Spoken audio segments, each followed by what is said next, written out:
Hello everyone, welcome to my first tutorial on LMMS. Let me quickly introduce myself. My name is Forward Notion, and you might know me from the music I've made on this channel and SoundCloud and other places, and I've been asked many times to make tutorials on how to use LMMS, and so finally I'm here. I encourage you all to open up LMMS and follow along with me as I go over the basics of getting started in LMMS. But make sure you guys are using my advice as a tool, not a rule. Because your best music is going to be made when you're being creative, not when you're directly copying me. So with that in mind, let's jump in. Alrighty, so I assume you've all downloaded this program, installed it, and you've opened it up and you're getting started. If you already have used LMMS before, this probably isn't the video for you. I'll have more videos coming out in the future, but if you're getting ready and getting started and you have no idea what's going on, this video is for you. So let's go ahead and get started. This is the view you'll be greeted with whenever you open the program. You've got a bunch of stuff, a song editor, FX mixer, beat and bassline editor, and a controller rack. I'm not going to go over the controller rack today. That's in another video. The stuff here is what's important, and we'll be going over that in just a second. But first, let's go over some simple stuff that you probably know from other programs if you've ever used a text editor. You got new, open, recently opened, save, import, export. You've got undo, redo, settings, tools, which is your plugin browser for all your EQs and compression and stuff. And in here you've got help. So if you've got your foot stuck in a toaster, this is where you'll actually know. This isn't where you'll go. Call 911 if you got your foot actually stuck in a toaster. Quickly, we'll go over settings. In here, you get a bunch of different stuff. I'll just really quickly, this is just an overview. The buffer size, if you're having glitches or audio's not playing right or the play line isn't working well for you, increase this slider so that you get rid of those. It'll increase the latency of the program, but it will get rid of most of the glitches. Not going to go over any of this. In here, really, again, an overview. This is where LMMS's working directories are. So your projects, your samples, and your presets are all under here. That's where you'd go if you're going to place some new samples or presets or stuff. And here is VST and plugin directory. We're going to go over VSTs in another video. That really needs a deep dive to really cover all that stuff. Down here, you have your LADSPA plugins path. Again, we'll go over this in the VST plugin directory thing video, and default sound file, same thing. In here, you have some simple performance stuff. Make sure if enable autosave feature is not ticked, tick it, because that's super important. I've been working for a song for 5 hours, forgotten to save it, and the program crashes, and I lose everything, and I stop making songs for a month because I'm so pissed. So please click this so that you don't stop making music because you get mad. Or just, not get mad, but different topic. Audio settings, not really going to go over this. This is your audio interface. Pretty much just leave it at default. You're not really going to need to change it unless you're having some sort of audio glitches. And down here we got MIDI settings, which we're not going to cover at all. Make sure you click OK if you've changed anything, and that's going to most likely ask you to restart LMMS. Go ahead and do that, and we will be right here again. All right. So we're going to go over some of the stuff up here. So you got this tab here, which is just mirroring what's in project. And then below that, you got some stuff here. This is all the different stuff that you can hide and open. So you can open and hide the song editor, open and hide the FX mixer, the beat and bassline editor, all that kind of stuff. It also acts to bring stuff to the forefront. So if song editor is covering up the beat and bassline editor, I can just click on that, bring it to the forefront. Sweet. Awesome, no problem. Over here, we got our tempo and BPM. Normal dubstep is at 140 normally. Drum and bass is normally hovering anywhere above 165 to 175. And then progressive house is 128, down tempo is 110 or 90. But we'll just leave it at 140 for now.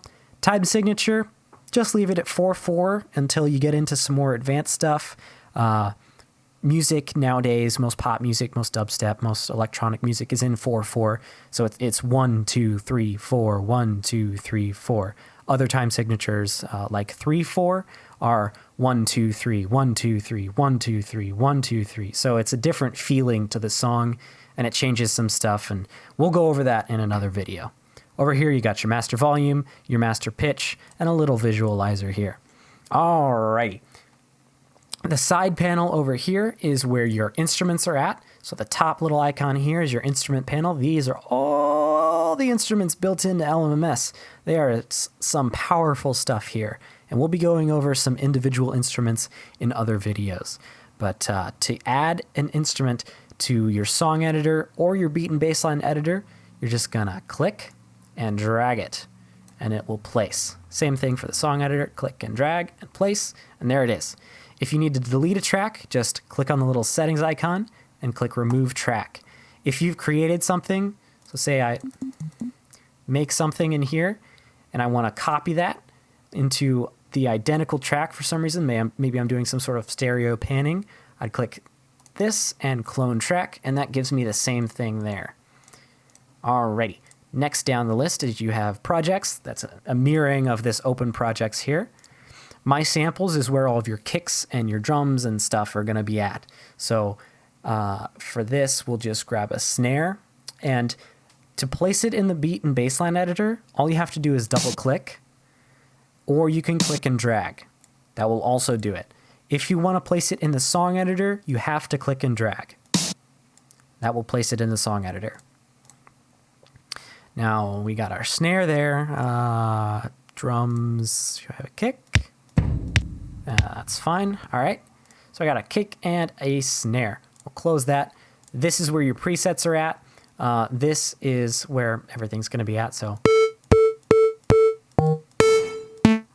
that's where all your presets are at, and it will play the song or play the sound whenever you click on it. And that's where you'd go to find most of your presets. All right. Now into some of the fun stuff. This is your beat and bassline editor. This is a drum roll, drum machine, whatever you want to call it. This is where you can place recurring sample sounds. So for a kick, you normally have a kick on every downbeat. So it's, and then your snare would be on every second. So it would be,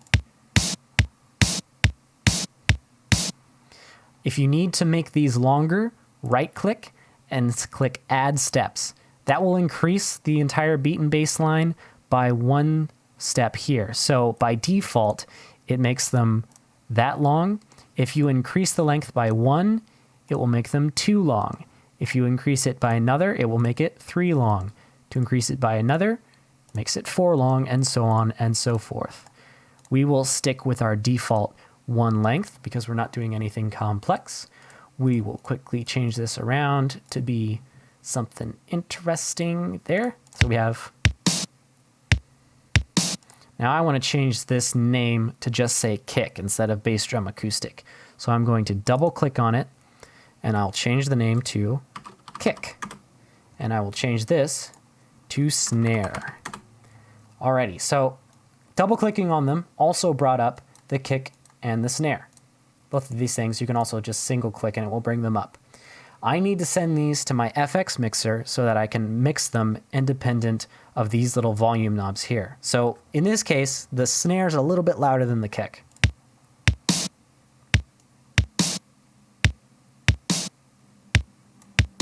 So now they're pretty evenly matched.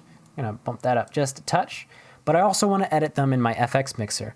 Well, you see this little FX thing here, so nothing's happening. I click, I scroll, nothing. Okay, you have to make a new channel for it. So if I make FX1, I can send my kick there, and now my kick is being sent to FX1 instead of just being played through the master. Now I need to make another one for my snare. So now I have my kick and my snare going to separate channels. And I can rename these as well. Just double click and rename to kick and rename to snare. Now I have my kick and my snare channels, and I'm gonna add a couple more just to be safe, and I'm gonna make it a little bit longer. I'm going to close these. We'll go over individual settings in those in another video, but now we have our little simple pattern. Now I need to place it in the song editor so that it will play along with some notes that I can make.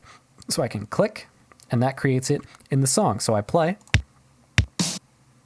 and it plays it. I want to make it a little bit longer. I can either click to create more of that little bass loop, or I can click on the edge and drag it out so that it's 4 bars long. So there we go. And I just clicked on that so it looks more interesting. Now we will make some notes in Zin. We'll make it in triple oscillator. So you'll click to create an empty piano roll and then double click to open that piano roll. Alternatively, you can click on the piano roll and it will open up whichever open piano roll you have selected. So if I had 2 here and I wanted to open this one, I'd have to double click on it and there it is. There it is. You can only have one piano roll open at a time. So you can only edit one instrument's piano roll at a time. So if I was to have some notes here and then some notes here, I can't have both of those open at the same time. I'd have to go back, double click, and open it up. Little quirk. But let's go back to triple oscillator. Oh, and to delete that, all I did was middle click. That gets rid of stuff in the song editor. Now for this, we will create a little short progression. So it's G, A, B, C. So it sounds like this. Cool. Okay. Now I want to copy it. So I'm going to press Control. That brings up my highlight modifier. So I can click and drag to select all of them. And then I have to drag them out of the way and then press Control V. I'd have to press Control C first. There we go. So your notes will normally be your notes will be placed at the playhead. So if I was to click the playhead here and press Control V, they get placed wherever the playhead is at. So that is a little thing for you to know. So if you have to copy some notes here, you can move the playhead and then press Control V and it will place the notes at the next space.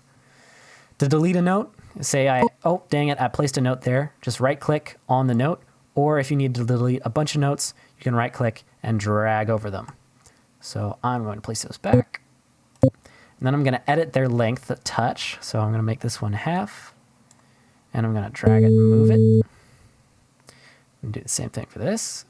There we go. Now we have a little progression there. Cool. So we have this little small progression. And it has a loop tool as well, so we'll go over loops in here, but they work the same way as they do in the song editor. So if you need to loop something in here, it works the same as the song editor. We'll go over that in a second. All right, so now we have this. Okay, so I need to edit this name to be song stuff. You can name it whatever you want. And then I need to change it to the empty FX channel that I want to use. So I'll put it in FX3. So now it's playing through FX3 instead of just going to the master.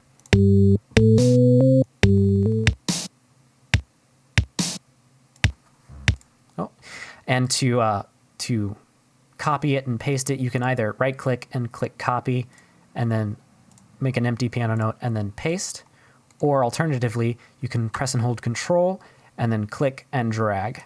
If you need to move something, you can click and drag it around and it will move by each bar's step. If you need to move it on a smaller scale, press Control and it will move it, and you can see the little time code there and you can place it more precisely. Alternatively, just move it with the bars so that it matches up. So now we have this.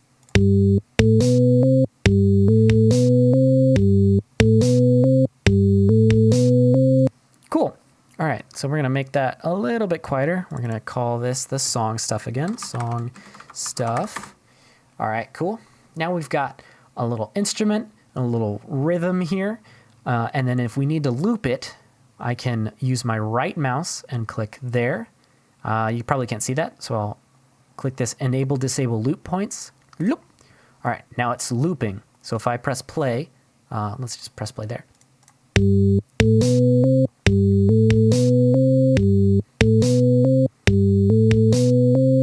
So now it's looping the area I have selected. To select the endpoint for your loop, you use your You use your right mouse button. To select the endpoint, you use your middle mouse button. And then your left mouse click is your you're scrubbing along with the timeline thing there. So let's move these back so that it loops this. And now, really quickly, we will go over automation.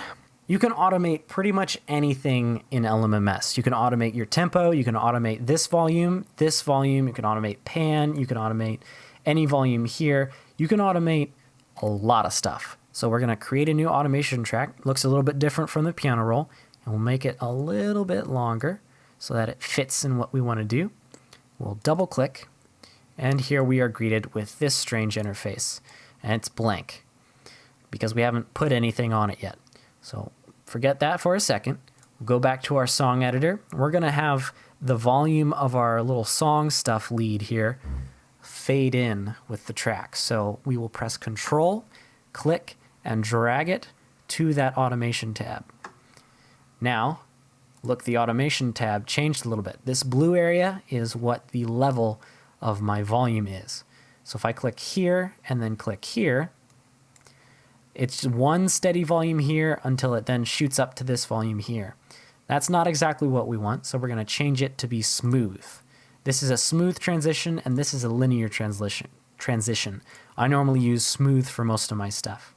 And then you can edit it inside of there to be however you want it to be. So now it's an interesting little fade in here. Let's play it and hear it.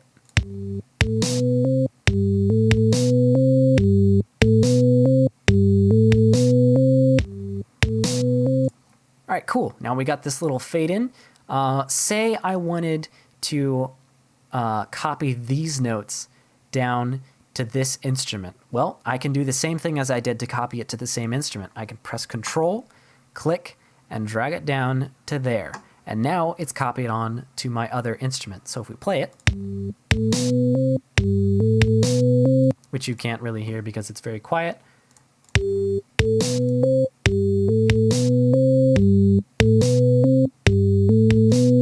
so now we have a couple stuff going on. But say I didn't want that sound there anymore, I can either disable an individual note here by clicking mute or unmute. That then won't play this track, or alternatively, I can disable the entire instrument itself by clicking on this green light here. This is essentially the green light is on and no light is off. Alternatively, if I wanted to only hear that track, I could press the solo button or the red light, and now I'll only hear this track. And now if I play, I can unclick that, and then I'll start hearing my song again.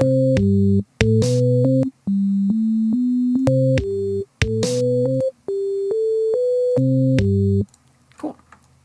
All right, so now we have our little tiny track here. We're gonna export it so that we can upload it to SoundCloud for everybody to hear. So let's click on Project, Export. Let's call it Tut. Save. And then here you're brought up with a bunch of different settings. Not really going to go, this probably deserves its own video, but you got your WAV file or your compressed OGG. We're going to go for sample rate normal, bit rate normal, because this is a WAV file. Bit rate is not affecting anything with this. Interpolation, normally best is fine. Oversampling, don't really touch. Export as loop, that will allow you to cut off the beginning and end silence, or in this case, just the end silence. So LMMS by default leaves, I think it's half a bar of end space. We'll see as soon as I click start here. But if you wanted to get rid of that silence to export something as a loop, say you made a really sick drum track and you wanted to export it so that somebody could use it as a loop, or you could use it as a loop, then you'd click that and it would get rid of the silence, so it would be perfect. But let's go ahead and click start and see what happens. Oh, it's done. Cool, that was quick. Now, where's our file? This is where my file was placed. It's in my main folder, the LMMS projects folder. Along with all of my LMMS files, it puts my actual song files here as well. So if I double click on it, it'll open in foobar.